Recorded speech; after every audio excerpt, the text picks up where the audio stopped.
Hello，大家好，我是小满。今天我们要看一段让美国网民彻底破防的视频。这不仅是在吐槽美国车企落后，更揭开了中美高端产业博弈的残酷现实。面对中国新能源汽车的全面大爆发，美国政客想用国家安全的借口和100%的关税建起保护高墙。但滑稽的是，对方内部矛盾根本捂不住了。美国消费者在怒斥保护垃圾车企算什么自由市场，而美国顶尖的自动驾驶巨头 Waymo 其最新无人车也只能乖乖找中国极客在宁波代工，因为美国本土早已失去了这种高端制造能力。从比亚迪混动提卡到宁德时代6分钟闪充，再到华为能投屏放电影的智能大灯，中国技术正对西方形成降维打击。政客的遮羞布被扯下后，美国普通人到底有多绝望？一起来看正片。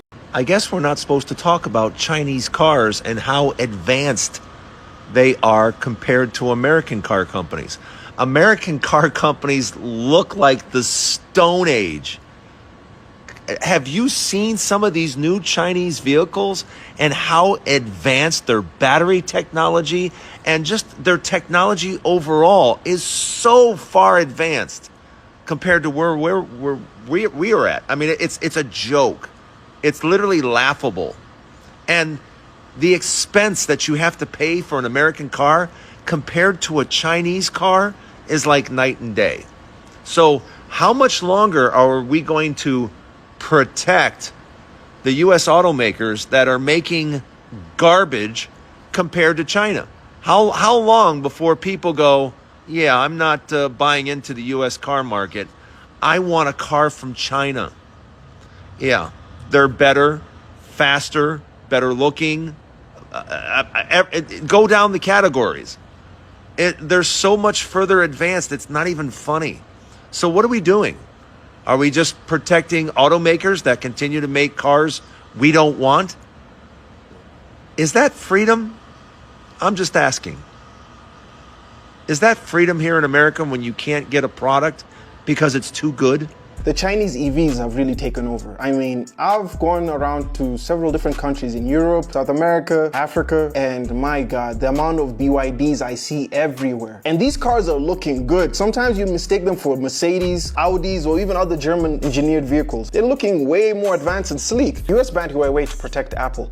US banned BYD and other beautiful and advanced Chinese cars to protect Tesla. I don't know why America is working so hard to protect their auto industry, because they ain't working hard enough to even give the American people what they want. Not just cars, electronics, infrastructure, everything. And just recently I saw that America had banned DJI from selling their products in America. Anything that's advanced in terms of technology and moves everything forward is literally banned in America, the land of freedom. Do you see that Waymo just released its new robotaxi? But the real story is not even the car, it's where they built it. Because in order to make it arguably the most advanced self-driving company on earth, quietly just said America cannot manufacture competitively. First, let's start with the basics. What they're calling the Ojai is Waymo's first purpose-built robotaxi. Designed from the ground up for riders and not the driver. Waymo calls it passenger-centric, which is corporate speak for, yeah, we're deleting the driver. And it's more durable, it's built for years of fleet use, like a living room on wheels. But again, that's not the story. Let's get into it. The story is that the body and the chassis of the vehicle are built in China by Zeekr, which is a brand owned by the Chinese conglomerate Geely. They built the platform, the body, the battery, and the motors, all built in Ningbo, and then shipped over to Arizona. But here's the crazy part. Chinese-made EVs get hit with 100% tariff when they come into the US. So even after the tariff gets paid, the Ojai is still much cheaper than the Jaguar Waymos they've been using before. The old Jaguar Waymos cost like $200,000 a unit. Meanwhile, the Ojai comes in at like $75,000. So think about what just happened. Waymo already had a factory in Arizona. They could have said, okay, we're going to try to build this thing in Detroit, in Kentucky, in Tennessee, all the American auto towns that need the work. But they decided to go to China instead. That just shows you the American manufacturing gap in one car.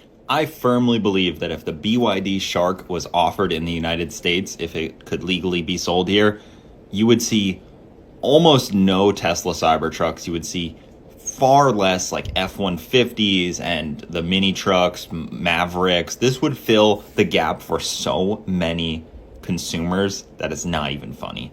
They're about $40,000 as pictured. The interior, really nice. They are hybrid, but they're electric hybrid. So that means that there's no, connection between the gas motor and the driveline. It's just to power a generator. It's like a 1.4 liter engine to power a basically just a big alternator to charge the batteries. 500-mile range, 430 horsepower. They look pretty good, I'll be honest. And I think this would fill the gap for so many people because you have that dual purpose of all the torque and usability of the electric stuff, and it's plug-in hybrid, so the gas engine may not even turn on in your day-to-day use of it, but then it'll kick on and charge up your batteries when you need it, so you never have that range anxiety like you get with all the electric vehicles. I genuinely think that this car would really shake up the American market in a serious way. I mean, it's a pretty nice car for, say, $40,000. That's what it would be US. What do you guys think? BYD Shark? Should we get them in the US? They seem pretty high quality. All right, you might as well just take my data. I don't even care. As long as I can afford this truck and I don't have to do any maintenance, who cares? Can they be purchased and imported? Unfortunately, no. BYD will destroy the US car market right now. This absolutely crashed so many competition. The question going to be long-term durability. For sure, durability is definitely going to be brought into question because everyone always knows, oh, made in China is never usually durable or it's always cheaply made. But give it some time. A lot of people are enjoying BYD. But at the same time, I also want to add a little pinch of salt because BYD also tries to hide some of its flaws. So, just be careful of that because capitalism kills innovation. No, I think capitalism is killing innovation in America because everywhere else, people are willing to accept these cars in the market and a lot of car companies had to even step up. I mean, you've seen Mercedes with the new EV, Ferrari, which I won't lie, it looks pretty ugly. What is that? But, I mean, they're stepping into the EV world. I don't want the Chinese here. They're not our friends. They're never going to be our friends.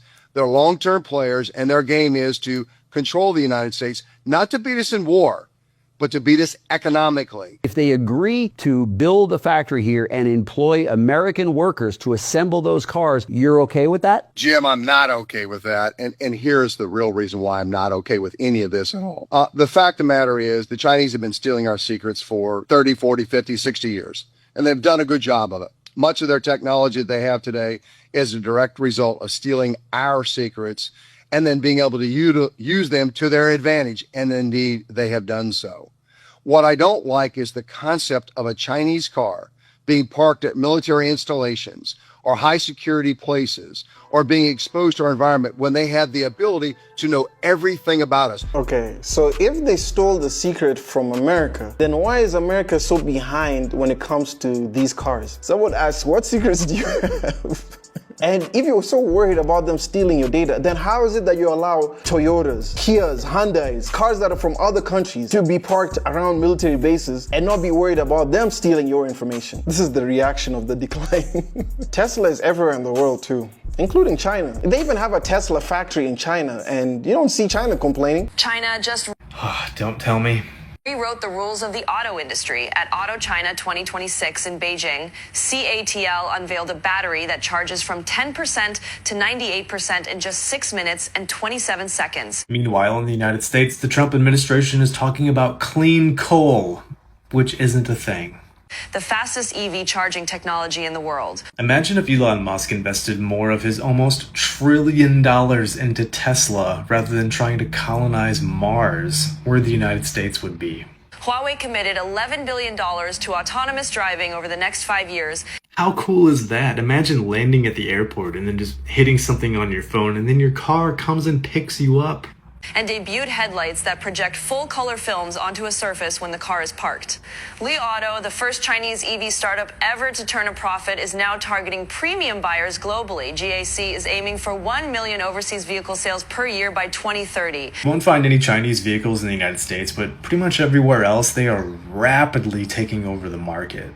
China is not catching up to the global auto industry. It is setting the pace for it. China is doing some amazing things. Meanwhile, I'm debating people on if we ever went to the moon and if the earth is flat. Can't wait for the new BYD cars that are coming to Canada. I'm sure they're gonna sell out like hotcakes. I know how many Canadians really wanted those Chinese EVs, and looks like Christmas came early. What's super ironic to me is that the US is supposed to be capitalistic, which means it should welcome competition, and they won't. Huawei built a new luxury car and it can literally project a full-blown movie through its... Huawei built a new luxury car and it can literally project a full-blown movie through its headlights. It's called the Huawei Ito M9, and it makes Western luxury cars just look stupid. When you're driving on the motorway, the million-pixel headlights literally cut out the light around oncoming cars so you never blind them. It can project massive navigation arrows onto the road in front of you, and it can even project a light carpet that matches the exact width of your car in the driving lane. It features an advanced active suspension system that reads the road ahead. It compensates for bumps in milliseconds and tiny bumps, meaning while you're on the inside, you literally don't feel the road at all. It can even raise a single wheel off the ground dynamically if you get a flat tire. Insane. And on the inside, it's like a private jet. It features a 32-inch cinema screen that rolls down from the ceiling. There's screens behind the seats and a crazy 43-speaker sound system with a next-level noise cancellation. You could genuinely live inside this thing. And right now, it's only available in China, and it feels like something straight out of 2035. It's also the same price as an Audi or a BMW. We're being ripped off in the Western world with the cars we have available. At this point, I don't care even if you take my data, gift wrap it, and then sell it to someone else. I don't care. Just give me this car right now. Even the cars that are coming out now don't even have this type of tech. Someone's like, it lasts 1 year before it breaks. Then another person was like, you're thinking of Ford.